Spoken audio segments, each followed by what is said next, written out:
service best reflects the new economy?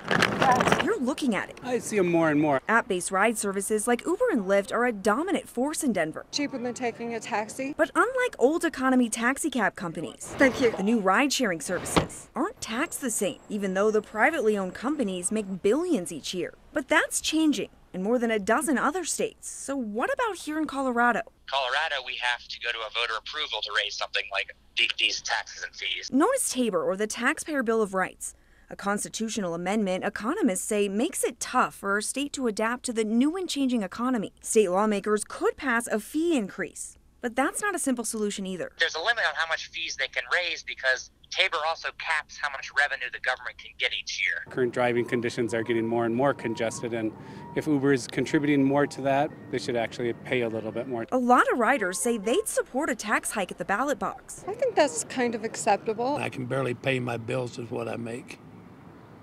That's all I don't need is another tax. Uber drivers like Randy hate the idea and is all for TABOR. Thank heavens it is harder to pass it here. That's one reason I live here. Meanwhile, states and cities are cashing in millions. Take Philadelphia, for example. The New York Times reports through a 1.4% tax hike on ride-sharing companies. The city is projected to bring in $3.5 million, money they can use to help fund public schools and improve roads.